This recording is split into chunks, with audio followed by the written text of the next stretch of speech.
The nature of reality is a mystery until we start to take literally some of the ancient wisdom teachings.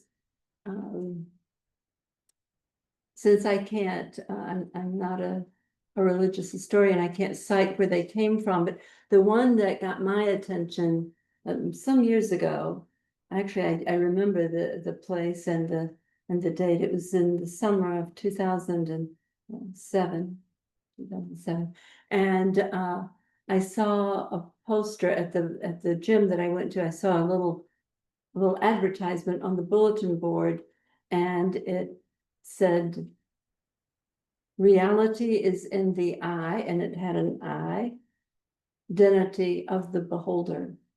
And I'd done a lot of been in the direction of spiritual awakening before that. But when I saw that, it just landed the way things do sometimes, right? That it's like an opening, a possibility that's made itself available. So I signed up for that course, and it was called the Field Project, and it was offered by a charismatic dear friend named Philip Gullibook. And he was in northern Florida. At that time, I was living in Pensacola, Florida, I think. You get to be 86 years old and you don't know where you were when. It's like a cosmic joke. But the understanding, and then after I did the work with Philip over 3 or 4 years, and after that, I found, and during that time, I found many pointers to the same understanding from Ananis Nen. We don't see things as they are, we see things as we are. And there are other directional pointers that express the same thing. The way in which that works is that the awareness of the way in which that works gives us access to our true nature, which is why it was so impacting for me, so powerful, because I deeply sensed that was true.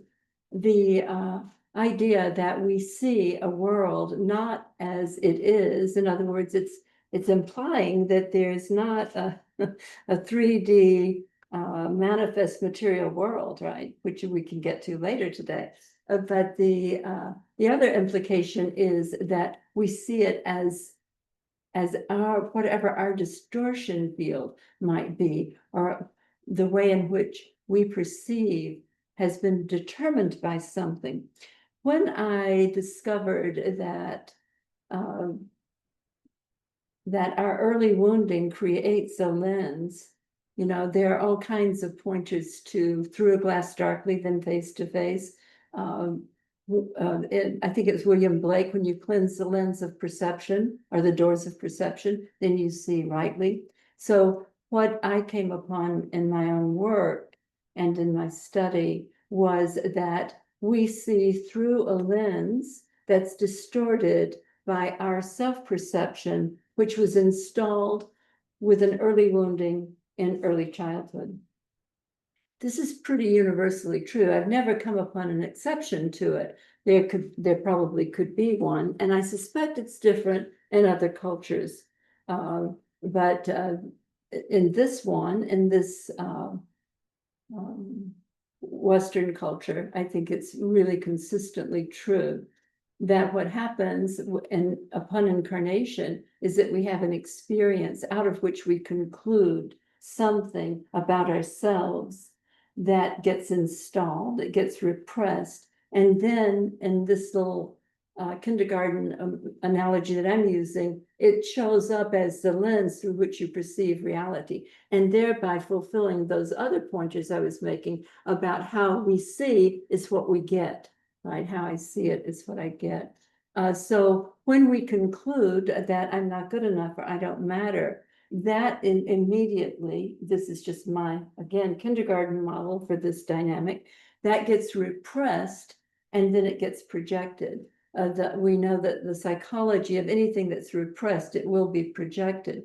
And now, just to mix metaphors, we have a projection of a conclusion, I don't matter, that is being projected through a distortion lens that's inscribed. The distortion is I don't matter. And so everything that we perceive implies that. Now, because this is a tricky reality and based in polarity, we will sometimes see the opposite of that, right? But that's the same stick. So even when we are like, we've just bought the right stock in Apple and we've just made the right connection with our soulmate and everything's going fine, underneath that is a little sense that things could turn to shit at any moment, right? We all are familiar with this. Well, this is too good to be true. So it's operative even when it's at the good end of the stick. But fundamentally, a reality is showing up that is reflecting back to us and being experienced by us as whatever we concluded about ourselves early on. So we don't see the world as it is. We see the world as we are. And so that's the good news because we have access to that. If the world really was as screwed up as we experience it to be, and we had no access to our own experience, then that would be, and it is for most people, the bad news. So when the lens of perception, this is a perceptual reality. We're perceiving all the time. We incarnated into a vehicle that has the apparatus for perception, hearing, seeing, smelling, tasting, and all of that. So we're perceiving that way. Now, when we have a distortion lens through which that perception is distorted, then we will have the experience of limitation. We will have the experience of the negation about ourselves that got installed when we may have been pre-verbal. It could have been a 2-year-old experience, could have been a birth experience. The point is that it does get installed. And the second point is that this is a perceptual reality. As you see it, that's what you will believe is true.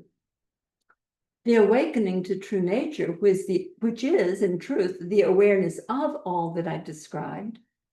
Our true nature is awareness that we identify with a limitation, a wound, a conclusion about ourselves is the experience of the incarnation into this vehicle in this frequency of fear and polarity. So, a lot of stuff on YouTube, even I can click on stuff on YouTube and all of the reports of this being the only reality in which the incarnation is experienced as problematic and fearful and polarized, right? So that makes me hopeful that there are other realities that we may experience, right?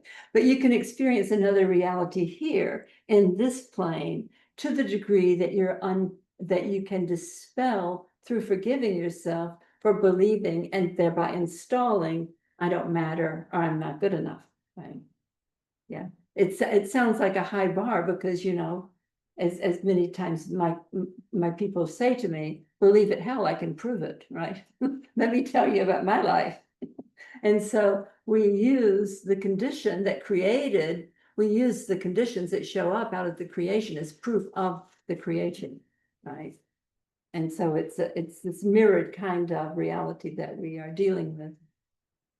The good news is that when we can perceive this early wounding dynamic, and in this Sangha that we have here on Maui, we use something called the 6 Steps to Freedom process, which is a variation on a process that are used by many therapists and teachers. And what it does is that it points to what got installed by attending to what triggers one. Like somebody didn't include me in the birthday party list, right? And that trigger is used in the 6 steps to freedom to take me back into an earlier time when I had the same experience of being excluded, and from there to see what I concluded that it meant about me. So that's a kind of quick and dirty synopsis of the 6 steps. It's very potent. It goes to the heart of the matter because it's going to describe in specificity what that lens, that distortion lens is that you perceive reality through. And that gives us a handle on, it may not erase it totally. The process in the 6 steps that we use is forgiveness. I forget, and this is Yom Kippur, this could work.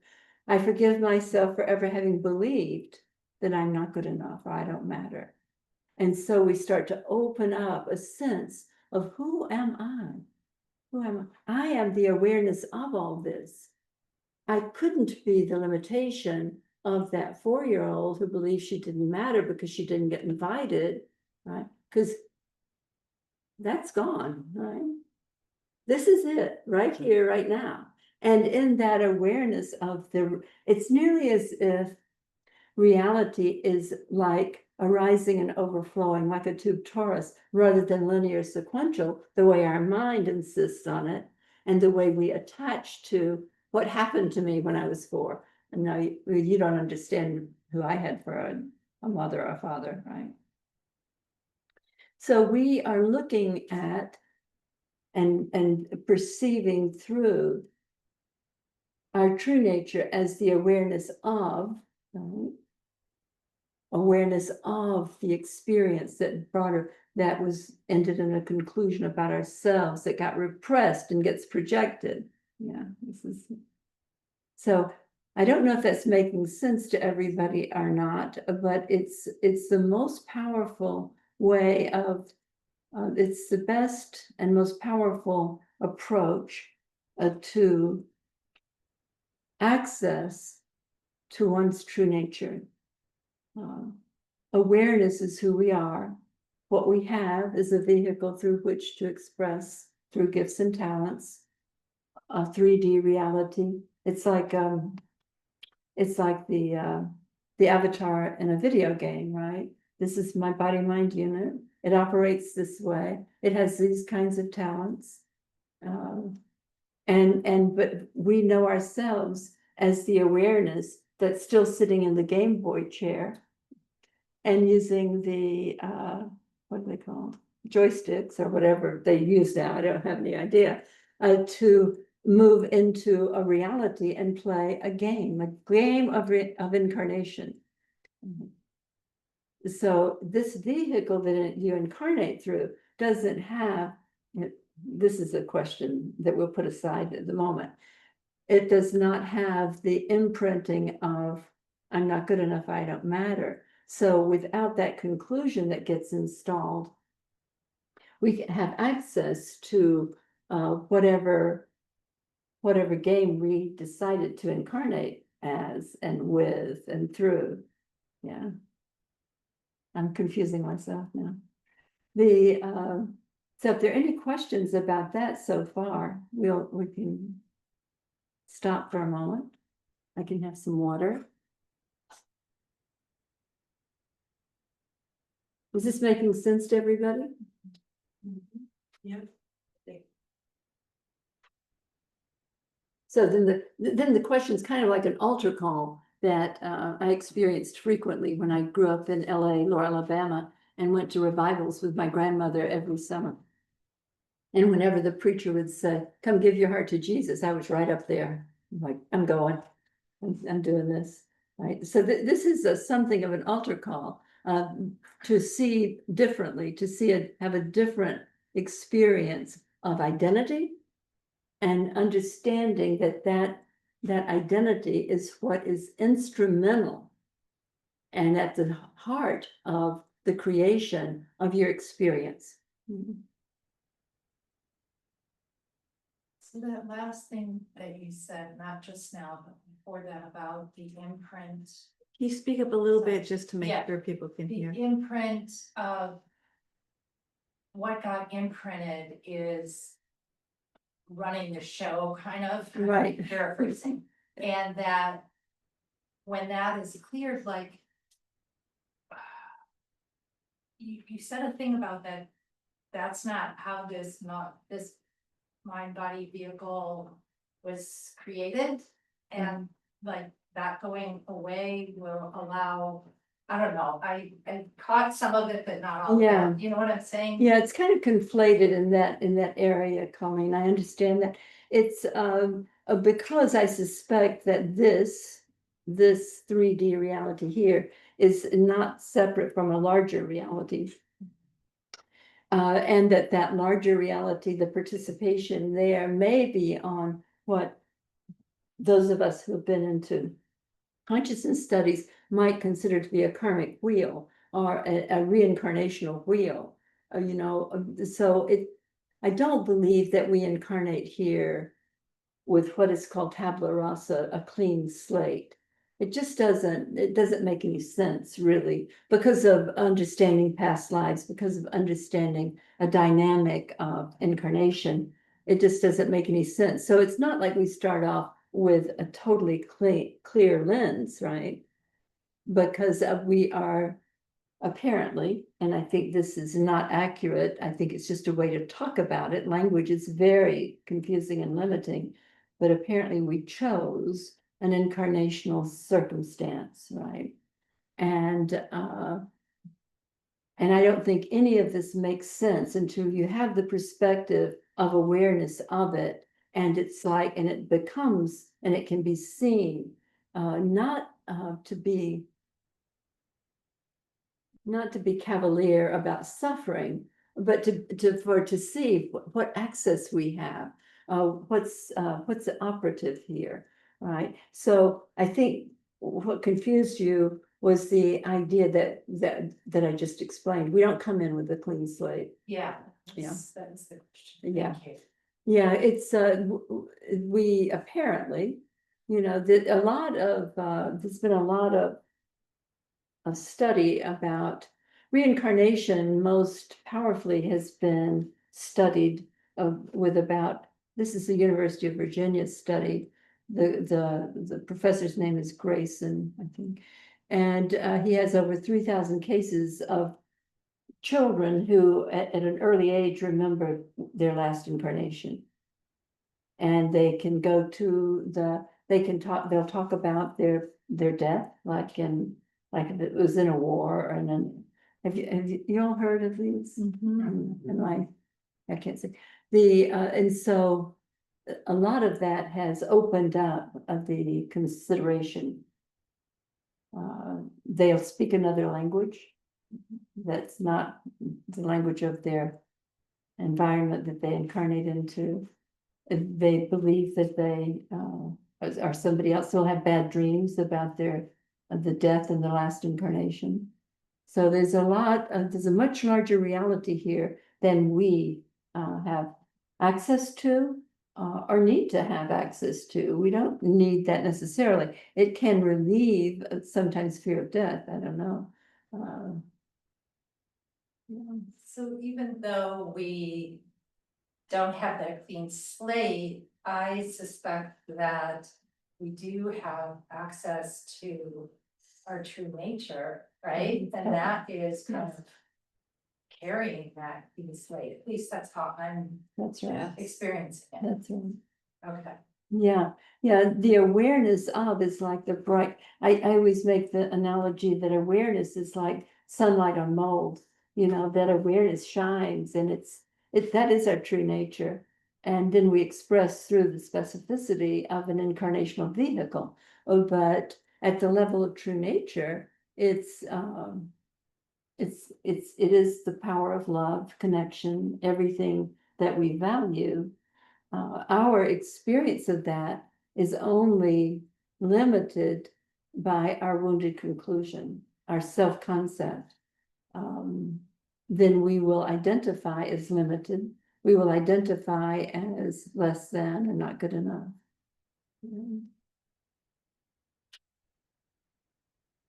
Okay. Any questions anybody has, or anything that needs to be taken to the altar?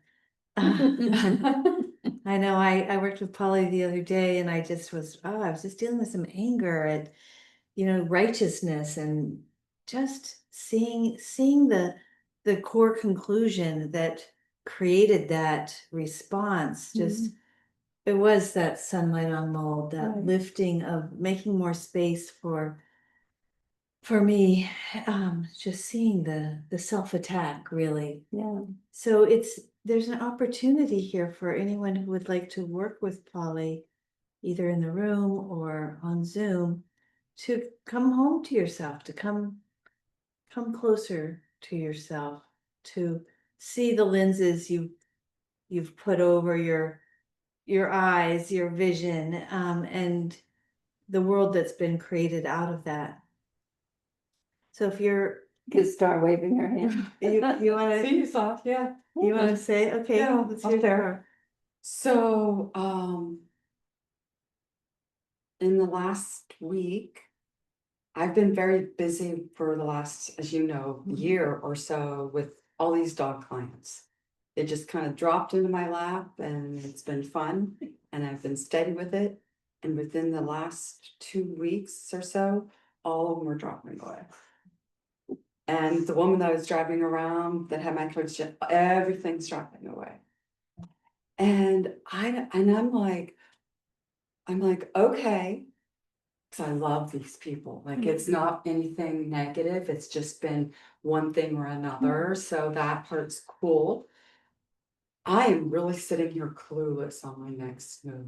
Hmm. And so it's interesting because I don't feel like a charge of like freak Right. out, which is great. Yeah. But I'm also don't have like an inspired next, like what's next? Right. Like something that I'm like, oh, I'm going to bring this soul vision or this anything. Like it's Right. just, it's where I'm at. And so anything Yeah, sure. that you Yeah, have start. to- And it reminds me of something somebody said last week. It's like, Polly, you should come with a warning label. People do the work with you and then they don't want to do anything. They just sit there. They're like happy. They're fine. They don't care about anything. It's like, but the reality is that when we have these what we would think of as blank spaces, that's the opportunity for our connection to the quantum field to really reveal itself, and maybe not in ways that we would prefer, but the right, just yeah, but the experience of whatever, even though you don't know what it would be, you know that it would be fulfilling, right? something that is, I do feel that. I feel that it would be something that is from the heart. That would be a Tom love also had to extend. Mhm. That feels wonderful. Yeah, That flows financially. right, That is inspiring in of itself. okay, That is of service and that aligns with also this physical being. right. That's pretty much what I know. That's And perfect. so that's kind of what I'm doing. And I figure, like, what you said, more beach time Right. or whatever. Yeah, yeah, so when we are at a kind of in between, or what we think of as a crossroads, or the trick is, and actually, Star, Philip Gullibook, Love. loved him, yes, and I fell in love with him too, when I was studying with him back in the early 2000s. But he had a meditation that he did that I've done a version of that is, and this comes from a new thought also. The way to get what you want is to be the one who has it, right? And so it's a kind of experience of what would I be experiencing if I had all of that? I think he called it dream walking. I'm not sure. But so right now, everybody close their eyes and get in touch with something that you're wanting. that maybe a whole new possibility with your life, like stars moving toward, or something specific like money or connection or soulmate, or get in touch with what that is.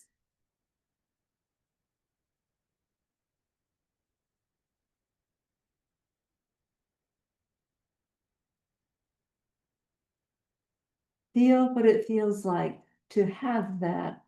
It's already here, it's already a part of your life, it's already in place. It has a quality of experience to that. Experience that now.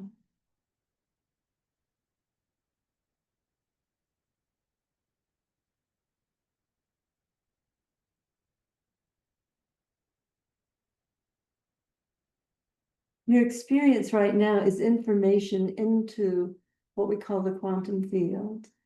It's a frequency of that fulfilled, that experience fulfilled.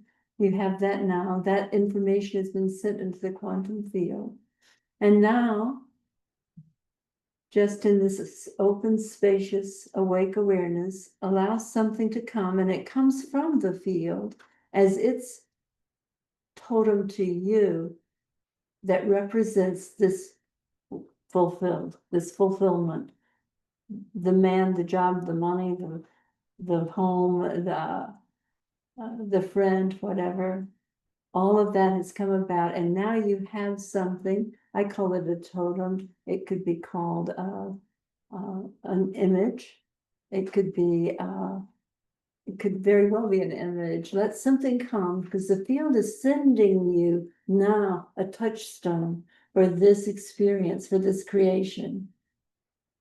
So let something come that represents that fulfillment that you just installed and gave over to the field. The field now has been informed about what you're wanting. You are the one who has it. That was your experience. And now something comes from the field that represents that. That's your touchstone. Whenever you consider this fulfillment, or maybe the lack of it, go to that. Remind yourself of who you are, having what you're wanting, and that represents it. And so it is.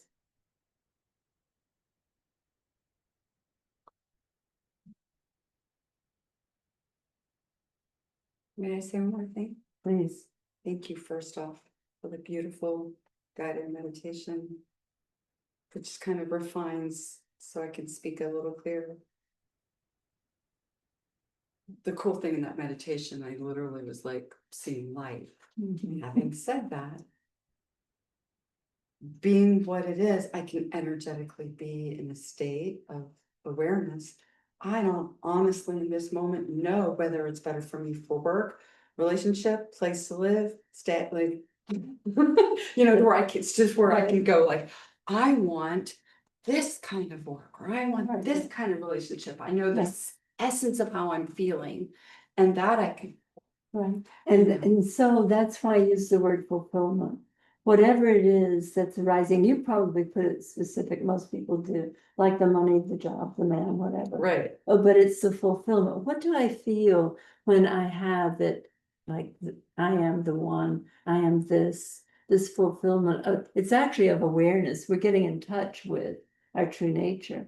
And the experience of that makes everything that we might point to or desire in the 3D reality available.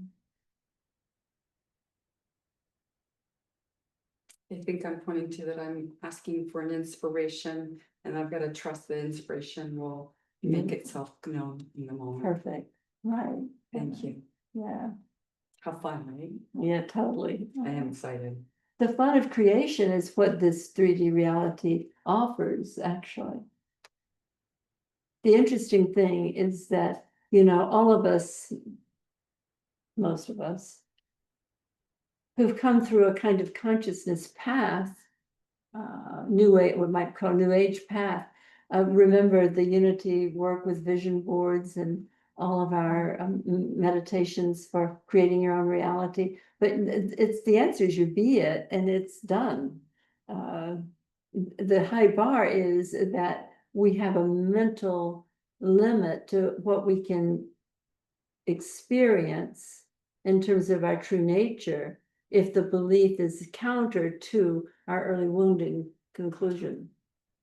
So that's the limit of our ability to create. And there are ways in which a life showing up over cycles of decades, things that you didn't know to ask for when they show up, that in the ways that bless you and that create the fun of this 3D reality, this video game that we're caught in, with our Netflix series running the show, like, you know. So anybody got a trigger? Erica, are you coming on? Is Erica waving? She just turned her light on. Yeah. Do you want to say something? Hi. Sweetheart? Yes, it's me. Hi, Pali. Hi. Erica's at Cape Junction. Oh, We're having a little hard time hearing you. Can you get closer to your mic? Can you guys hear me? Barely. Hmm. Let me see if I go out maybe sometime. It's a little spotty That's in better. here. Getting better. It's getting better. You guys hear a little bit? Yeah, a little bit. Is it getting better here? Little bit. Let me see if I go outside.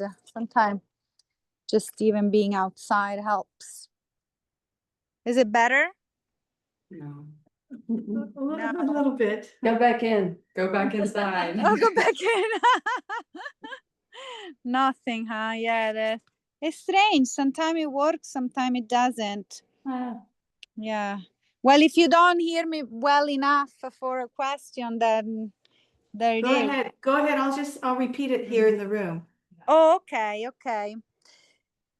Well, so I had a situation here with some women that were staying at my place. You had a situation here with some women who are staying on her place. Yeah, they were camping. They had caretake my place. Not very good. They killed my plants, but I let them stay.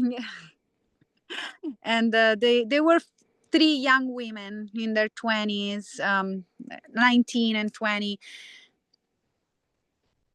Can you hear me? Can you guys hear her? Okay. Yeah. Okay. Keep going. Okay. And yeah, so anyways, to me, it was at some point it became clear that I needed them to move on, that we were not, our communication wasn't aligning, our way to do things. And so I told them maximum by the end of September I want you guys to go, also because we're in Oregon, they're camping, and the communication got to be always more difficult. And I tried to just I always try to think about Byron Katie work and, like, is this true? And like turn it around and, all of that good stuff. And yeah, and they're gone now. And there's definitely still a conversation in my head, and how it is. And also I see there is this trigger of like wanting to be heard, like I don't feel understood from them, and I feel it's this like trick with women that happens to me sometimes. And having these women that like somehow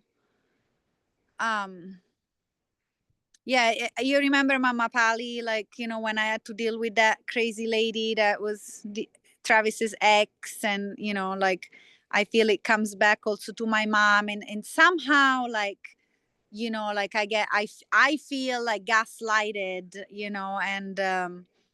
and um and then the rage comes in because I'm like, but I'm trying to say this and you are understanding that, and we're just really not understanding each other, and just lost in the mirror, right? And sometimes there is this part of me that feels like, oh, we need to complete this, and then the other one that say, no, they're gone, that was what I wanted, that they're gone, and like Yeah. and sometimes it's like, is the resolving of it like me being able to talk to them? Like, is that me, that I'm not wise enough, that I'm not able to just like keep my center and I lose it around? Or it's just that it's just that sometimes some things are just wanting to let go, but then I'm like, is this gonna come back again, like because I didn't face it fully? You know what I mean? It's always this like, it's like this limit of like, when are we supposed to like let go of something, or when do we know that it's full, like we did our best and we fully, Mhm. because usually shows up again, right? Right, that's right. Yeah, the uh the lens, the distortion lens of the trigger of the early wounding is always at play. And it I often say to people, we don't work here at the level of the problem. I'm not interested in you and they being nice to each other. I'm interested in you, because you're sitting here with me, clearing up what you're believing about yourself that's not true, that's created the issues that you've had with the woman and with your mother and in different circumstances. So when these girls wouldn't talk to you and wouldn't work things out, that was the trigger, right? Yeah, mostly the trigger was that I kind of needed to wait around for them to be ready always to talk to me or something. So how would you describe that? They weren't considerate. They were Yes, I Yeah. feel that they weren't they considerate. were being treated inconsiderately. Yes, and in fact, sometimes I felt like, yeah, there was this really feeling of like, hey, like you guys are on my land, like, and they were just kind of ignoring me, like. Right. And then I was like, wait a minute, I don't even believe in land owning, but like, here I am being a Right. landlord. Right. Yeah. So But this when is that was going annoying. on, so Erica, when that was going on, you believed it meant something about you. This feeling was what, being overridden, being ignored. What was the feeling? Yeah, just being, yeah, not taken in consideration. I think that what the first thing you did, you kind of nailed it there, like not felt in taken in consideration, because also all the other things that they were doing, it was just like I would get annoyed by, like, yeah, just being not considerate about like me worrying that they had my car, or like if I needed help, or just Right. leaving my stuff around or whatever, Yeah. right? Yeah. Yeah. So all of that going on, what's your earliest memory of feeling the same way? You weren't included, you weren't considered. Well, I feel I have quite a few with my mother, back, more in my teens. It's hard for me to go back, I know. more back than that. That's okay, because it's still the same pattern that's going on that occurred earlier, but go ahead. Yeah, and just kind of really, yeah, just feeling that I talk and somebody's just really not Right. understanding what I'm saying, pretty much. And yeah. When that happened as a pattern in the dynamic between you and your mother, and earlier also, we know, you concluded it meant something about you. Just free associate, I must be. Right.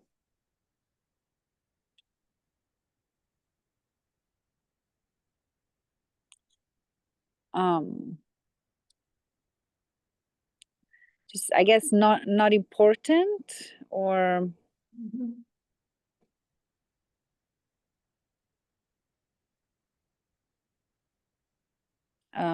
Like that my word is not valuable. Right. um Yeah. and I feel that there is like a seed of like competition, like there is a seed of competition, Mhm. you know, that I'm not as good as you. Right. Right. So some version of that, we don't know exactly what it was. When we use a teenage experience, then we know that the teenager has a whole lot of stuff going on about the parent, especially usually the parent of the same gender, especially the mother-daughter thing, right? So it's a little cloudy, but I think that if it had occurred earlier, but you had installed, I don't matter, or I'm not important, right? And that they or the mother or the teacher or the friend or whatever is better than I am, better than me. Mhm. Yeah. And yeah, I feel that, yeah, somehow I was really feeling excluded. And you know, now that I think about it, I was like, I don't want to be their mother. Like, you know, the situation here, it was like I was being the mother Right, because I was kind of like, was like, hey, like maybe we can do some chores in an exchange of energy, or like, hey, like I kind of need to know where you guys at because you got my car, you know. So it was this like mother daughter trigger. I was like, I didn't want to sign up to have 4 teenagers. I already have 2 kids, you know, like I I thought I was gonna have some like landmates, but anyways. yeah. So it's interesting that, you know, it's kind of came in as a mirror of like, because if that was happening within me and my mother, you know, and that there was not really the communication there, I just really didn't feel the connection, you know, of like, Right. Yeah, once it's installed that I'm a problem, I'm not good enough, or I'm not received, I'm not included, right? Once that's installed, then the way that reality looks and circumstances will come up and representing this reality of the distortion lens that we're seeing through the way these 3 women came into your life, right? The way the woman that had been with Travis came into your life. All of these things will show up this way because that's the lens, yeah? yeah, The lens got created by that conclusion. I'm not good enough, I don't matter. I'm not received, I'm not included, right? right, With that identity, which creates a distortion, then this is why it's going to show up again and again.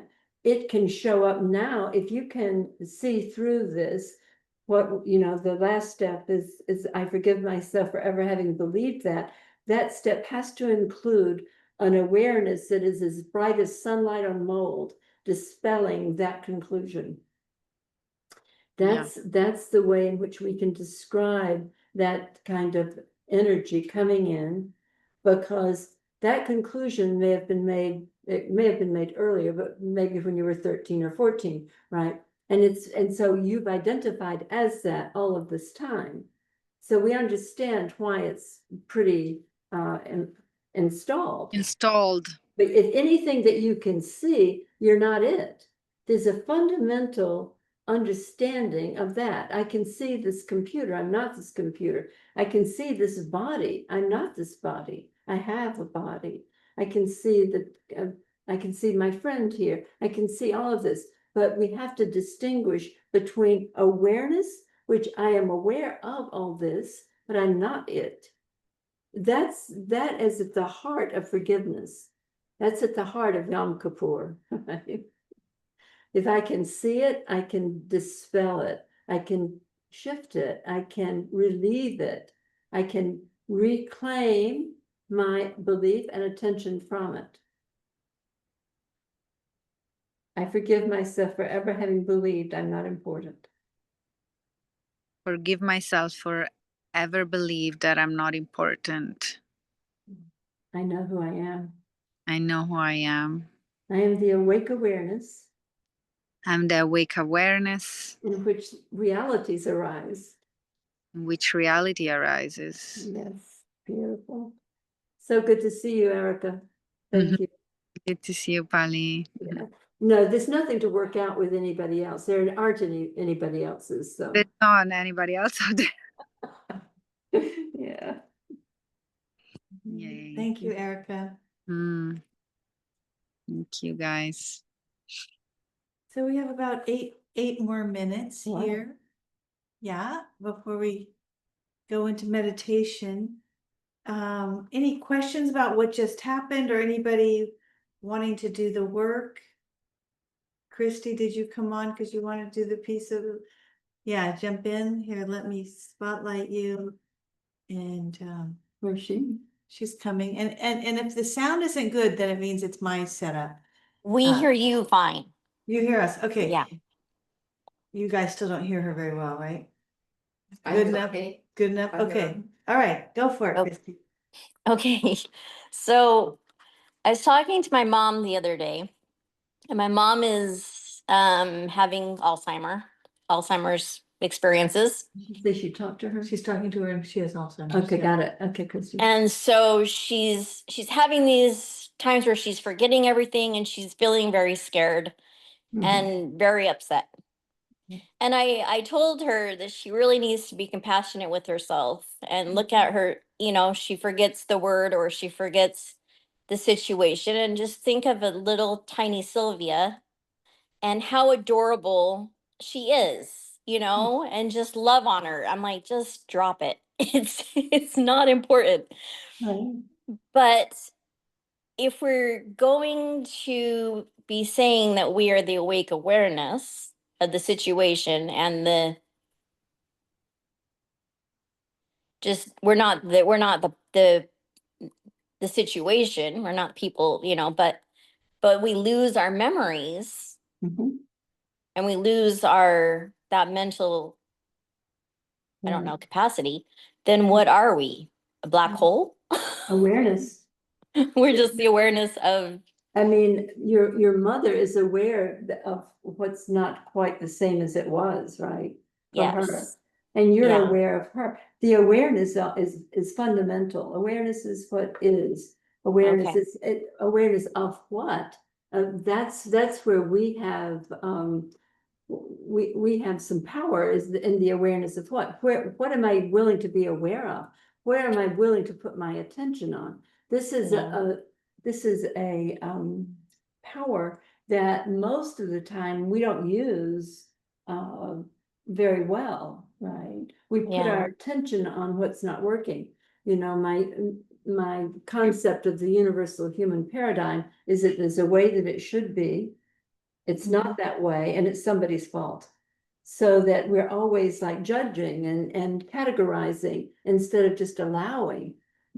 So that with your mother, that's a beautiful exchange you described with her, Christy, and you're doing a really Okay. great job of helping her to relax out of the idea of her value being her memory. It's her presence right now in expression. And Yeah. yeah, and and you're going to be a great benefit to her, sweetheart. That's such a good thing to do. Okay. My mother died of Alzheimer's, Mhm. and I just entered her reality with her instead of trying to believe that she should remember something that maybe happened 20 years ago or 2 days ago and didn't mean anything. Right? Yeah. It's like this field of allowing, which is what you're offering to her, is really beautiful. Okay. Yeah. Well, thank you. Thank you, sweetie. Thank you, Christy. Thanks.